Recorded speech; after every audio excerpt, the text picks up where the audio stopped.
News Tonight is a community service of the New York Institute of Technology.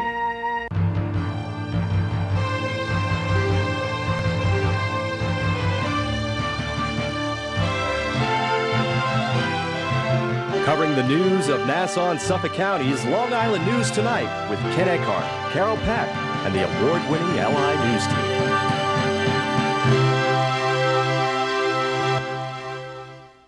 Good evening. I'm Ken Eckhart, and here's what's happening. The highway patrolman killed during a traffic stop on the Long Island Expressway has been remembered as a great friend and family man. Thousands of officers from around the region attended a funeral today in Seaford for Nassau County Police Officer Michael Califano. He was killed last Friday night when a truck slammed into the rear of his police cruiser in Old Westbury. Fellow officers say it's not guns or violence, but routine traffic stops which pose the most danger to police. Connecticut truck driver John Cayley has pleaded not guilty to criminally negligent homicide and other crimes. He is free on bail. Nassau County detectives report the arrest of a Patchogue man for an assault that happened back in December. Detectives say 27-year-old Nashawn Hammonds fired one round from a .38 caliber handgun into the upper thigh of a 28-year-old male after an argument inside the Retro Lounge bar in Freeport. Officials say the victim was taken to Nassau University Medical Center for treatment. According to detectives, Hammonds was arrested yesterday without incident and is charged with assault, criminal use of a firearm, and criminal possession of a weapon. A Brooklyn man has been found guilty of the violent robbery of a Huntington taxi driver. A Suffolk County court jury in Riverhead yesterday returned the verdict against 31-year-old Jamel Nails following a 3-day trial and 1 day of deliberation. He was charged with attacking the cab driver back in June, punching the cabbie and hitting him in the head with a flashlight, then stealing $200 cash. Nails was arrested in August based on a DNA match retrieved from a water bottle that he left at the crime scene. Nails, who has a prior violent felony conviction for using a hammer during a robbery in Virginia, now faces up to 25 years in prison when he's sentenced next month. The search is on for the person who robbed the Bank of America on Hempstead Turnpike in Levittown, according to Nassau County Police. The suspect reportedly entered the bank yesterday morning and handed the teller a note demanding cash. Police say he then fled through a rear door with an undetermined amount of money. At the time of the robbery, there were reportedly 5 employees and 2 customers in the bank, and police say no one was injured. The suspect is described as a 6-foot-tall white male with a goatee, wearing a black pea coat and a tan knit cap with a brim. Detectives ask anyone with information about the crime to contact Crime Stoppers at 1-800-244-TIPS, and they say callers will remain anonymous. A Long Island man has been sentenced up to 7 years in prison after being convicted of masterminding a Ponzi scheme that cheated friends and neighbors out of millions of dollars. 47-year-old Stephen Diaz of Mount Sinai was found guilty last July of fraud and grand larceny for swindling investors from 2004 to 2006 out of nearly $3 million by promising returns of up to 30% on their money. Prosecutors had sought a sentence of up to 30 years, citing what they say is Diaz's lack of remorse and refusal to take responsibility for the crimes. Diaz's victims included local teachers, merchants, and neighbors. The DA's office says Diaz used the money on sports cars, limousines, vacations, and a second life down in Florida. A Staten Island woman has been arrested on an outstanding warrant charging her with illegally withdrawing thousands of dollars from another woman's account at a Huntington Station bank. Suffolk County Police say 44-year-old Lisa Kraft was arrested yesterday just as she was about to graduate from a health aid training program in New York City. Detectives say the health aid program required criminal background checks of graduates. And that's when the 2008 arrest warrant for Kraft was discovered. Kraft reportedly cashed forged checks from the bank account of a Colorado woman, withdrawing more than $19,000 from the woman's bank. She's charged with identity theft. Well, it's getting down to the wire to order flowers for Valentine's Day, especially if you're ordering roses. Florists say the orders are already coming in. And as Jody Goldberg reports, if you wait much longer, there may be slim pickings.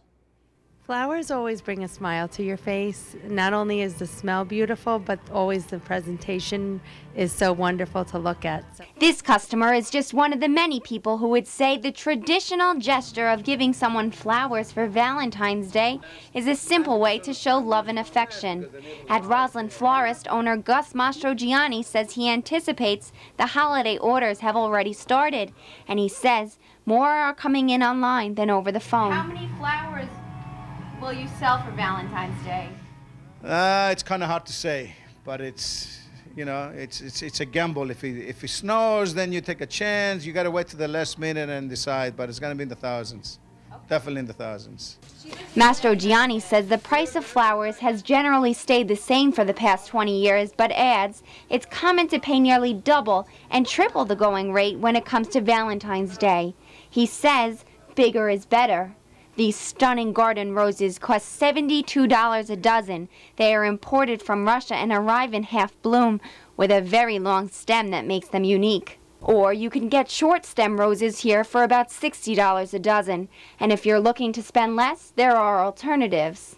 You can get a teddy bear, you can get like a plant, you can get like a chocolate box.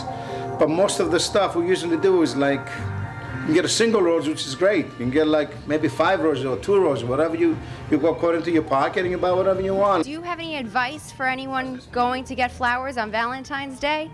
The longer you wait, it's probably going to get whatever is left over, so the earlier the better.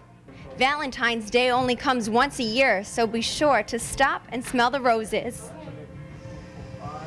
In Roslyn, Jody Goldberg, LI News Tonight. Well, it was a mixed day on Wall Street today. The Dow was down about 10 2/3 points, but NASDAQ was up 1 1/3 points, and the S&P was up just about a point. NYIT's LI News Tonight continues after this.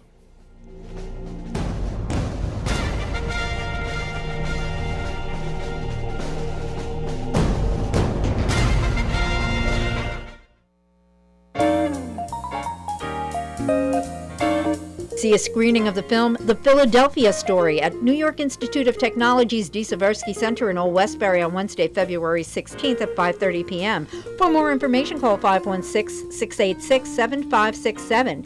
Take a presidential tour down Main Street with the Northport Historical Society in Northport on Sunday, February 20th at 1:30 p.m. For more information, call 631-757-9859.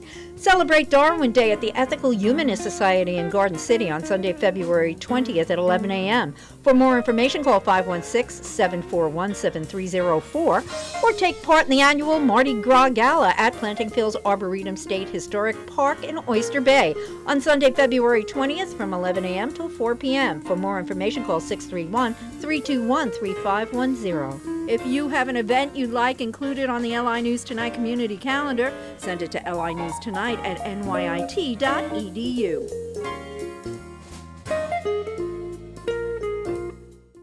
Press play to start your future. Learn the industry. Use the technology. Become an expert in television reporting, journalism, radio, digital film, public relations and advertising, television production, digital graphics, a beautiful state-of-the-art campus, a road to the job you've always wanted, in the media capital of the world.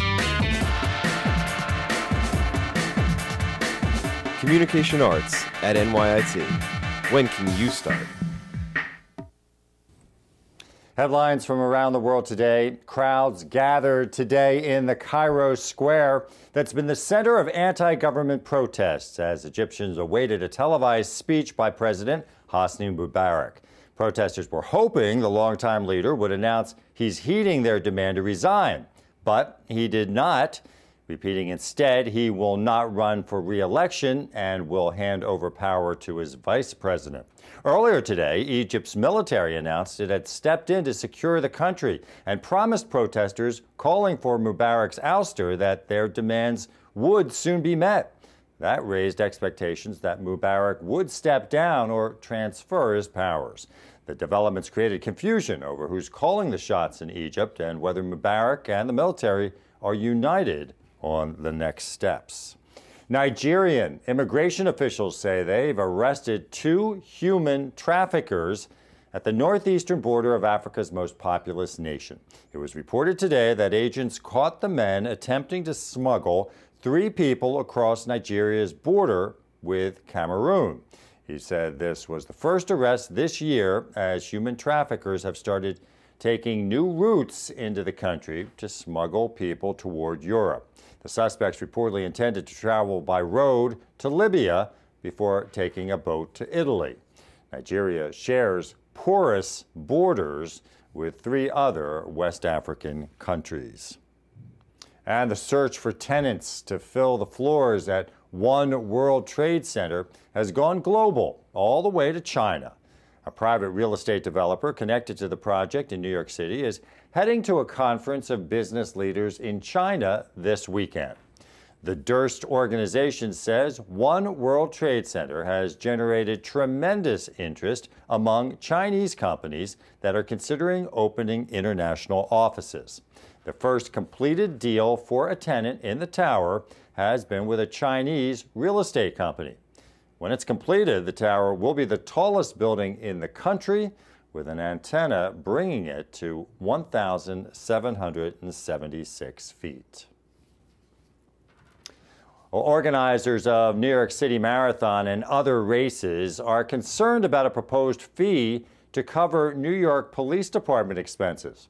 The issue centers on so-called non-charitable athletic parades with registration fees. The NYPD is thinking about charging the full cost for such work as controlling traffic and shutting down streets. That would affect events like the marathon, the New York City Triathlon, and the 5-borough bike tour. The president of the New York Roadrunners, which puts on the marathon, says such charges could be difficult to estimate in advance. A new study says that red light cameras are saving lives by helping Americans remember that red means stop. The Insurance Institute for Highway Safety released the study this week, showing that the cameras have reduced fatal crashes by 24% in large cities where they were introduced between 1996 and 2004. Officials say the study shows red light cameras work, crediting them with saving hundreds of lives. But the National Motorist Association disputes the claims that the cameras have reduced deaths. It cites previous studies that found the cameras increase crashes. They say there are cheaper alternatives to cameras, such as lengthening yellow lights or just simply improving sight lines. We had a mostly sunny day today. The high temperature was in the mid-20s. Tonight should be partly cloudy with a low in the mid-teens. Tomorrow, mostly sunny with a high in the low 30s. Saturday, chance of some morning snow showers, but a high up near 40 degrees. Sunday, mostly cloudy, a high in the low 40s. And the outlook for Monday, partly cloudy with a high again in the low 40s. And that's it for NYIT's LI News Tonight. I'm Ken Eckhart. Thank you for watching. We'll see you again tomorrow. Have a good night.